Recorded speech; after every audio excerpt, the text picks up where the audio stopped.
Folks, my name is Girish, the host for Back2Basics, another Back2Basics another week.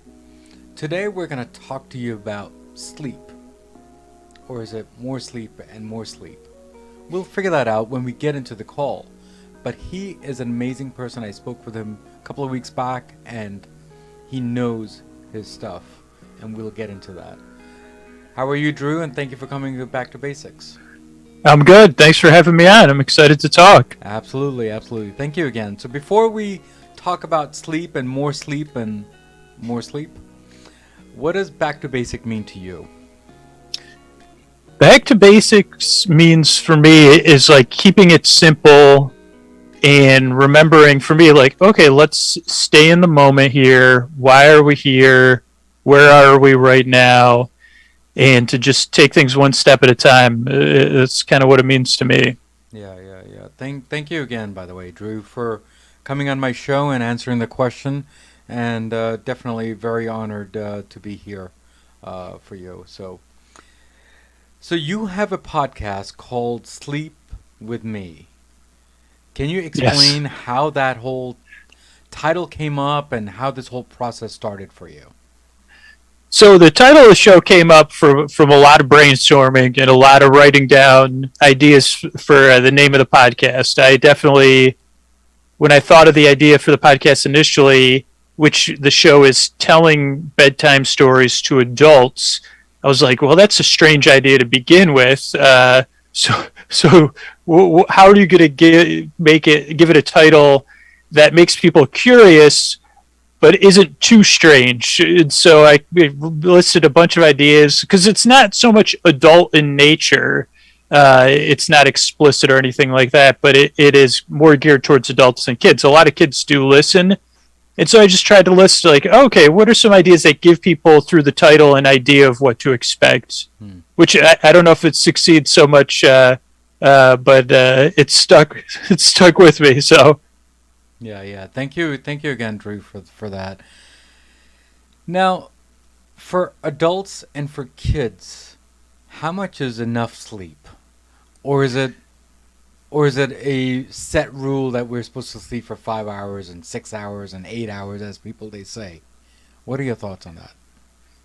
You know, I think that our society here in the U.S. tends to downplay how much sleep we need, and we tend to get very busy. I think the idea of back to basics kind of plays into this and prioritize things other than sleep, whether it's success or productivity or with kids' activities and those kind of things. And I think most of the studies say the majority of adults need about 8 hours of sleep, and it can vary, between 10 and 7 hours. And there's a tiny percentage of population that doesn't need that much sleep. But for the most part, that's what adults need. And I think pediatricians kind of have pretty standard for the different age ranges, but most kids, you'd be surprised that they need, I'm pretty sure, over 10 hours of sleep a night. And it is a struggle. I have a 14-year-old, so I know of like trying to be like, okay, I've got to be the unpopular person here to say it's time to go to bed, and I'll get the eye rolls and but it's like, yeah, this is about your health and your development. And for adults, it's about your well-being and how you feel on a daily basis, how productive you can be, and just your overall well-being. Yeah, thank you again. Because, I've been told many times that kids, they tend to sleep more. And then when we get to the mid-age, then we tend to sleep less. But then when we get older, much older, then they sleep the same as the kids. Is that how that definition goes, or is that totally wrong? I don't necessarily know that much about the sleep cycles of older adults. I do know that it tends to cycle back down. I do know that the best way to find out actually how much sleep you need in the pandemic, it's winding down now, but it kind of gave an opportunity is to just go to bed at the same time every night and then not have an alarm. Like, so if you work from home and you go to bed early enough, and just see after you do that for a couple weeks, like what time are you waking up? Are you waking up after 8 hours? Are you waking up after 8.5 hours? And your body will kind of tell you how much sleep you need. And actually, I've done this experiment a couple times before the pandemic. I did it a couple times, and then during the pandemic. And for me, it's like I need about 8 hours of sleep, but in order for me to get 8 hours of sleep, I actually have to be in bed about 9 hours. And I use a sleep tracker and stuff, and it kind of shows me like, oh, okay, yeah, it usually takes you about this long to fall asleep. You're awake this long during the night. And but once I've settled into that, it's like, oh, okay, I think prioritizing your bedtime and what time you go to bed, that's definitely a lot more under your control than how much sleep you're going to get. If you say, okay, I'm going to have a set bedtime and a set wind down time to get ready for bed, whether you're an adult or a kid, it kind of takes the overthinking out of it, or the planning or the excuses. You say, no, 9 o'clock, I'm going to start reading or doing a wind down activity and get ready for bed. And then so I can be in bed and trying to fall asleep at 10 or 10:30 or whatever it is. Yeah, absolutely. Now, when you're in a car ride, I have noticed when we're in a road trip, 15 to 20 minutes, maybe 30 minutes, is an awesome time to get some rest. And I think when I wake up, it's refreshing. Why is that? Is it because we're just fully batteries down completely and that's how you recharge and that's all you need? I think that that like napping is a little bit different than sleeping, like at nighttime. And I was just reading something about this last week, is that when you take a short nap like that, you don't fall into a deep REM sleep, but it does refresh you. So it doesn't give you the same kind of rest that you would necessarily get while you're sleeping at night. But it definitely gives you a break, just like maybe meditating would give you a break, or, you know, taking some other break. Like having a nice nap, makes me think of... It's like it's a dream. I wish I could nap every day like that for 15 minutes or a half hour. Sure. Thank you again for that. Now, how important is a good mattress when you're sleeping? Well, this is interesting because I have a sleep podcast, and I've worked with companies that advertise mattresses, but I used to also have a job selling mattresses a long time ago. And so I think that what I've learned when I was just selling mattresses, like retail, is that it really is about, it isn't just it's not as simple as buying a mattress and getting a good night's sleep or putting it off. It really is about your expectations and your comfort level. I think having a good mattress, the best way to find out is to go sleep at a couple lower priced hotels and then a mid-priced hotel. I slept at a lower priced hotel in October, and I couldn't believe, I was like, holy cow, this mattress is really terrible. And I was like, I cannot wait to get home. But having a good mattress that you feel confident in and you feel comfortable in is really important. Whether it's like a mattress that you've had for a little while that you're like, oh, I love this bed, or it's something you purchased. But you do have to be careful because your mattress is not going to solve all of the problems. Like just buying a mattress by itself is not going to change if you're having trouble falling asleep. It could be one element in getting better sleep, but it's not necessarily a cure-all for everything. Yeah. Thank you again for that. The acronym REM, do you know what that is? You know, I'm since I'm not a sleep doctor, I don't know. I know it stands for rapid eye movement or random eye movement, and it's like when you get into it's one of the deeper stages of sleep when your eyes are kind of moving around behind your eyelids. Yes. And like if you're dreaming and you're looking around, it is one of the stages of sleep that they track pretty heavily on the sleep trackers and stuff too. So then that means that you're in a heavy, deep sleep with the dreaming part with the REM. Is that? I mean, we're not technical, but what are your thoughts on that? Because I'm pretty sure you have interviewed a whole bunch of people with this aspect of it, right? Yeah, I mean, I guess like from using a lot of sleep trackers, and I think it's one of the stages that you go through. Like at night, you go through these different cycles where you'll go into REM sleep, you'll go into a deeper sleep where your heart really starts to slow down and your breathing slows. And then you'll go into a more shallow sleep. So it's kind of like during the night, you'll go through these different cycles. But I'm pretty sure that, yeah, most of the dreaming does occur during REM sleep. Yeah. Thank you again for that. Now, let me just talk to my audience 1 second here.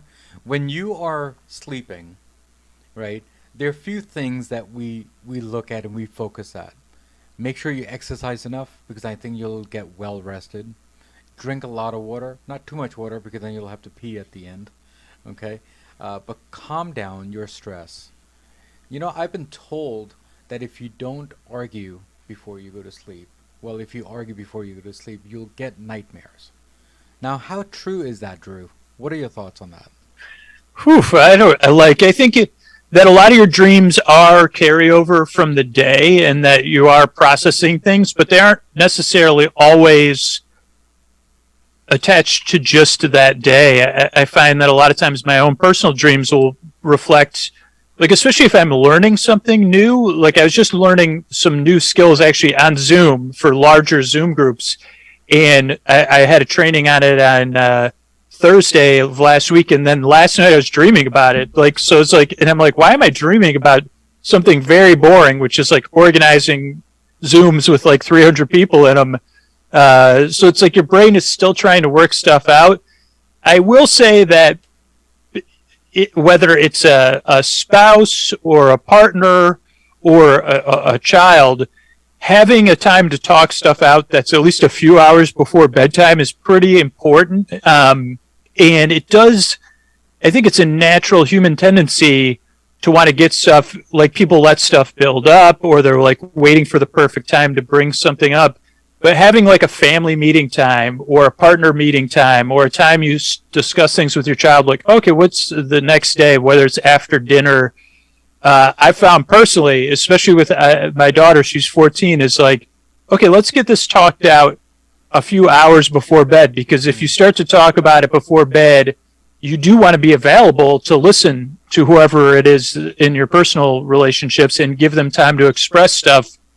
And having that extra pressure of getting more and more tired, but also needing to go to sleep and then wanting to resolve the conversation, it doesn't lead to good problem solving, I think, where if you say, hey, let's talk about this at 6 o'clock, let's be intentional about it, and maybe we should leave this to talk about it later. But yeah, I have heard the phrase, don't go to bed angry, but I don't know if going to bed, like getting in an argument right before bed is necessarily going to help anything either. Yeah. That's why they say that, you know what, calm down, no stress when you go to sleep. So I don't know, maybe that's where it came from. Yeah, I mean, I think for me, the number one thing, so I've been making this podcast, it's bedtime stories for adults to help people fall asleep. And so I've learned a lot about sleep, but the number one thing, and I think if you're listening right now, like that you can do to impact your sleep, the first thing I tell people is to have a bedtime routine and a consistent bedtime routine. And ideally have those times set, but have some sort of ritual, for lack of a better term, or some sort of activity that you really enjoy, and spread that out over a half hour or an hour so that you're scheduling. Because I know a lot of people, sure, you like watching TV or scrolling through stuff on your phone, but it should kind of be not technology based, whether it's reading a book or some people like, doing knitting, or even if it's like drawing or, stretching, whatever it is. Like, it's got to be something that you really enjoy, that you can look forward to, because it creates this anchor at bedtime where you're like, well, at least I know I'm going to read that book. I'm really into that book and I'm really looking forward to it. And then your brain, like, naturally is like, oh, okay. And then it becomes part of your shutdown. So your brain knows to start shutting down. Yeah. But I think a lot of times there's this expectation that you should just be able to fall asleep. Like, okay, we'll watch a movie, and then we'll brush our teeth and we'll go to sleep. And for some people that does work, but for the most part, not only does having a bedtime routine offer you a chance to fall asleep if you're struggling to fall asleep, it offers you a time that is your own, and you could kind of adjust it from there, whether you have a new hobby or you're doing some personal work and you want to do some journaling, or you say, well, I've been meaning to read this book, this personal development book. Well, I could read a few pages of it at bedtime. It just creates this space where you're not accountable to other people, but you're also not accountable to being distracted or being like, well, I got to watch that game. I want to see how the NBA game ends. That's great as a pastime, but as something more personal related to sleep and your own well-being, I think having a bedtime routine is really basically important. You're saying that do whatever you want, but then stick with that routine every single day. Otherwise, if you get out of the norm, then I think your sleep will be disturbed. Is that how we translate that? Yeah, I think it's like having structure and something predictable, particularly for sleep, which is more on a system that's out of our control, right? It's not directly under our conscious control. Having something predictable, just like if you're thinking about having a young child, you say, okay, your body's going to start to know, not just with your mind, okay, this is the time we get in bed, and then we sing our bedtime song, and then we give one another a hug, and then I read you a story. It has this rhythm to it that's just not soothing on an emotional or conscious level for the child, but also their body and their limbic system knows, okay, these are the things that happen before I start to have my shutdown and my wind down to fall asleep. And the same thing goes for adults. It's like, it's the reason kids get read bedtime stories, or that we try to have these soothing things for kids, isn't just because we're supposed to or whatever. It's like because it feels good. And there's no reason that adults can't have something similar. You just have to provide it for yourself, and you have to have some structure and regularity for it. Yeah. Thank you again, Drew, for explaining that, because it seems like people are still confused as to what sleep is, and they just sleep whenever they feel like, and they sleep early or they sleep late. They don't have a proper routine. So I think this is the platform to understand that, you know what, it's better to drink enough water to rest down, to calm down. Talk with your family folks or your spouse before sleeping. That's what you're saying too, which is very important. You don't want to get into an argument and then sleep and get nightmares, as people they say. And the other is stick with the routine. If you sleep at 7 p.m., you sleep at 7 p.m. If you sleep at 10 or 11 or 12, just stick with that routine. So I think there is a science to it, and I think we should follow it. I think that's what it is. So Drew, is there a time clock that you say to yourself, I'm going to wake up at 5 a.m.? What are your thoughts on that? I mean, I think everyone's circadian rhythm is a little bit different. And some people are kind of like fall into a rhythm where it's like some people are morning people, right? They wake up at 5 in the morning, or they wake up at 6 in the morning and they really enjoy it. I personally am not a morning person. Right. As I've done stuff, I find that I like waking up somewhere between 7 and 8:30, if depending on when I go to bed. And but I think so. It's kind of is a personal discovery of like, hey, when do I want to shut down, and when do I want to wake up? So if it is 5:30 for some people, it's like, okay, then you got to start planning to go to bed at whatever, 8 o'clock or 8:30. I always find it. I like watching the local morning news, right? To watch the traffic and the weather and stuff. And I find if you watch one channel's morning news over time, you get to know who does the news, who does the weather, who are the anchors.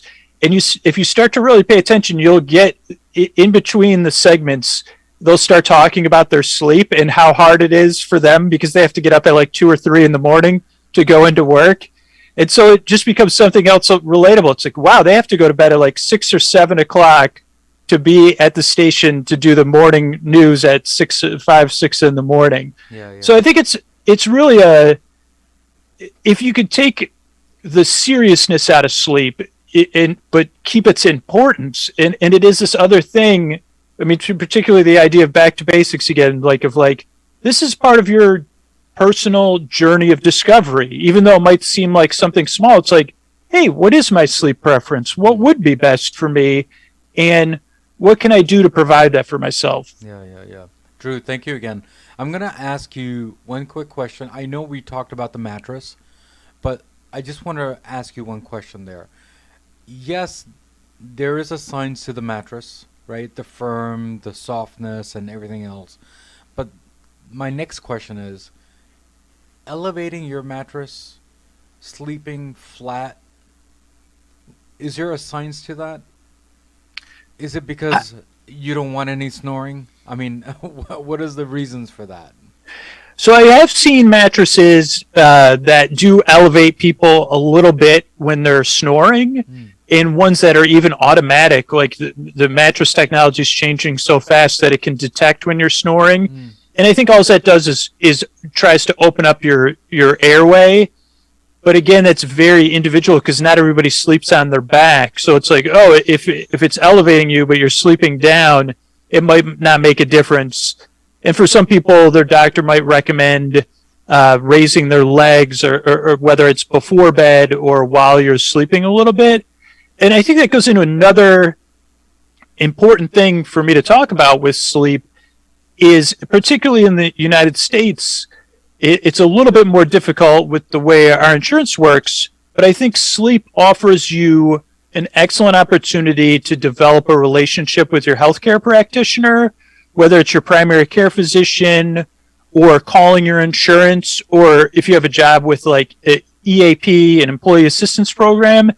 Like if you have questions about your sleep, and like you were saying, like you find yourself sleeping more and more or having trouble getting up, it is a great time to reconnect. You can say, especially if a lot of people I know, personally, I'm like this, I can be a bit avoidant when it comes to like getting my physical or doing these things.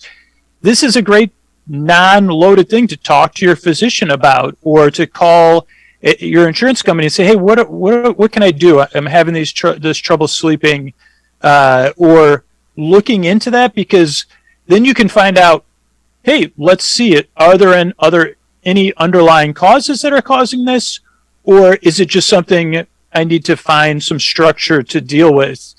And similar to these questions, like, oh, okay, well, maybe do I need a mattress that raises up, or do I need to try this? Your personal physician is going to be the best person to answer those questions. And I think, again, because it's something that we don't get trained in at school, right? Like no one, unfortunately, we don't get taught how to do this kind of self-advocacy, like, and say, hey, I really need some answers to these health questions, and I want to find someone to work with that I feel comfortable with. This offers you another opportunity, and it's not an easy opportunity, to say, hey, let me advocate for myself here and get these questions answered and dig a little bit deeper. And especially when you're dealing with something like sleep, if you develop a comfortable relationship with your healthcare provider, then when something else is going on that you may not be as comfortable about, you already have that existing relationship. Yeah. Thank you again, Drew. You know, here's a fun question for you, because you and I, we have kids who are kids are in teenage stage. Okay, did you know that there's 72% of the United States of high school kids like to sleep late, and we have no idea as to why? Do you think they're more productive later in the evening versus during the day? I would say they're definitely more active in the evening, particularly if they have developed like devices. And I think there is a lot of studies coming out, and currently in pre-pandemic in 2019, a lot of school systems were trying to figure out how to deal with this, because it's like, okay, teens are not getting enough sleep. That is an epidemic, and teens do tend to sleep later and stay up a little bit later. And can we adjust the school schedule in a way that fits the needs of teenagers a little bit better? And I guess there's not one size fits all, but it does make a lot of sense. It's like, okay, if this is the behavior that 72% of teens are exhibiting, and we've tried, hey, you got to get your teen to go to bed earlier or whatever. It's like, we still got to make sure that these teenagers can get enough sleep to become productive members of society, to get their studies done in high school, to go on to whatever the next thing they're going to do with their life is. and to have a proper physical and mental and emotional development. And I think moving back to school start time is one. I mean, I guess it's like hard with a teen, right? It's like it's an interesting territory to navigate, to be like, okay, I want you to go to bed at this time. What do I do? Shut off the router? Do I shut off your device? Do I take your device away from you? With my daughter, we've tried to have a structured bedtime, very similar to practicing what I preach, and say, hey, we're going to do this meditation, then we're going to read together. But it doesn't go, that's on paper. It doesn't go that smooth all the time, Here's another fun question, too. When people say, you know what, you had too much alcohol, sleep it off. Is that the right way to do it? Do you think alcohol makes us sleep better?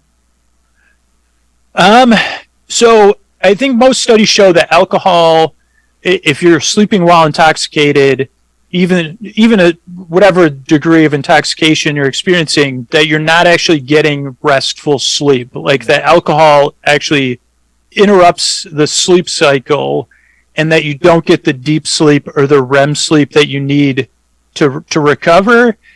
But the hard part about it is that alcohol is very effective sedative. So it is very effective at helping you fall asleep. Like in the past, and it's like kind of like a idea of like people kind of self-treating something. It's like, oh, well, I know if I have a couple glasses of wine, I don't have to worry about falling asleep. And you can kind of trick yourself into that because you're falling asleep, but you're not getting as restful sleep. And you could have interrupted sleep, right? Like we're talking about with water, like you might have to get up to use a bathroom, or you might be hungover. Depending on how much you drank, you could be really hungover or dehydrated.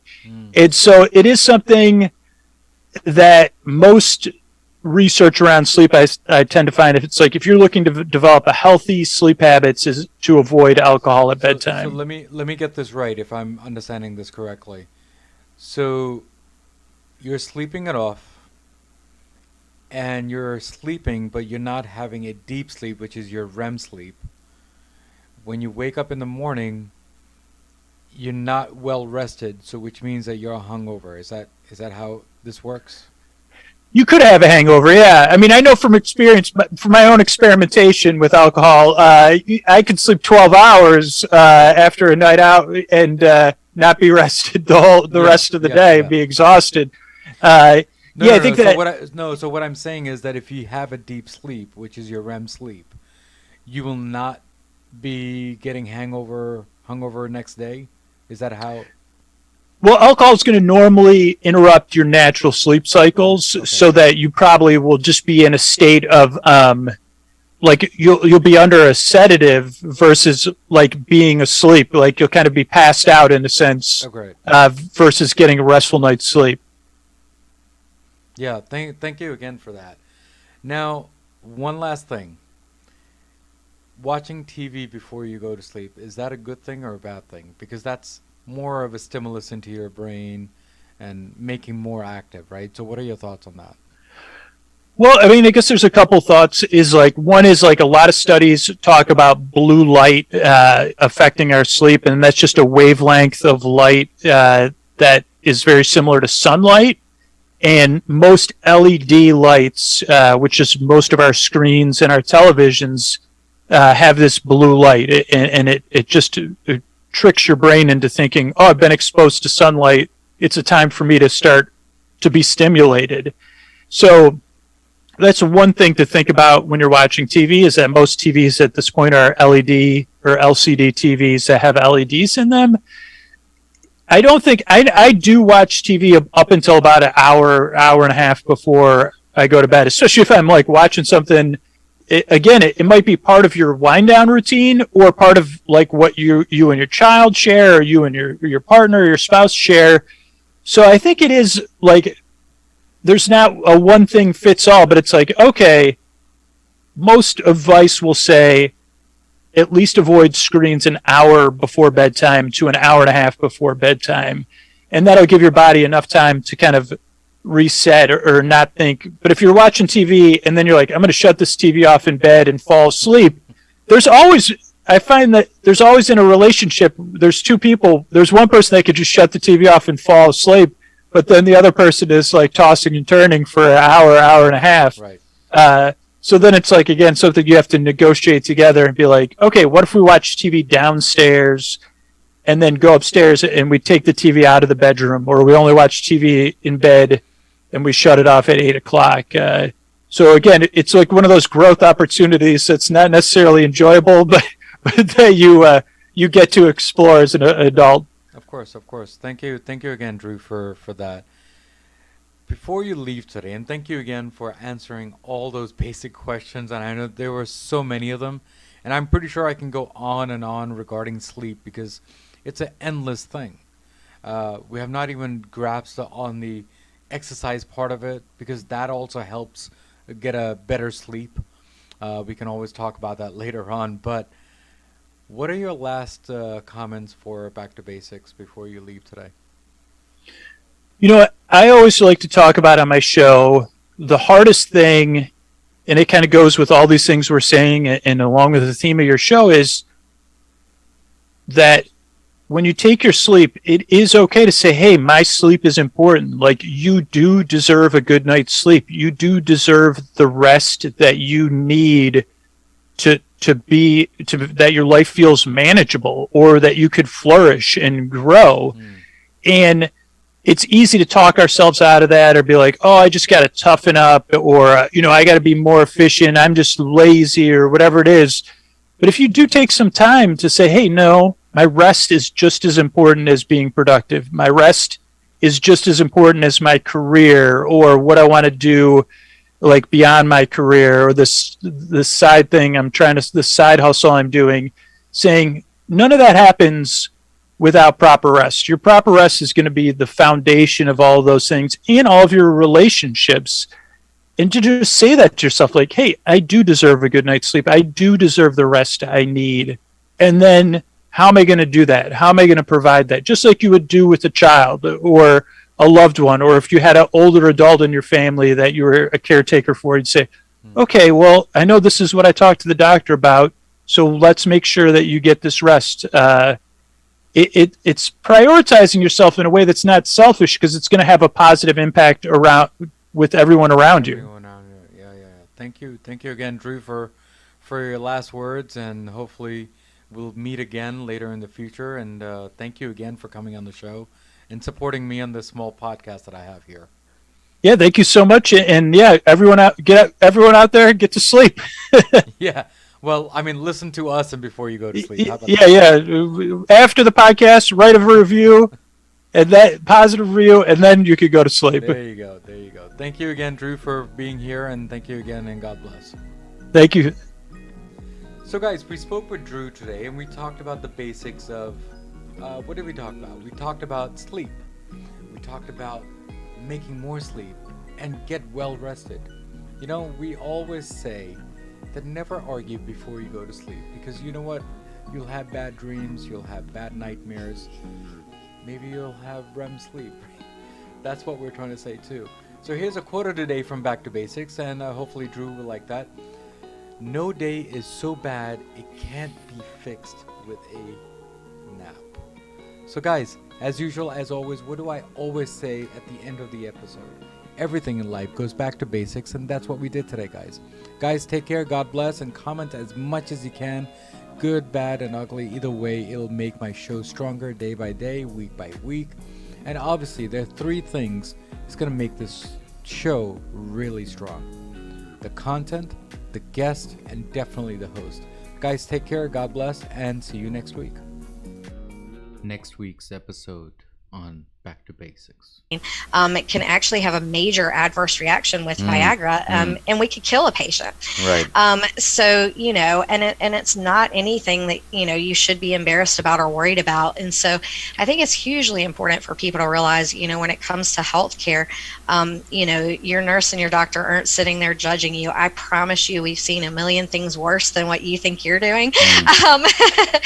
And so, just be honest and make sure you're given all that information, because it truly can make a huge difference in your health care and the outcomes of what we're doing to try to help you. Yeah. Thank you again, Stacy, for that. One last question, if you don't mind. One last question Sure. is that the e-subscriptions that we have, we send it to the pharmacy. How convenient is that nowadays as before? Before you used to write it down, meaning the doctors used to write it down saying go to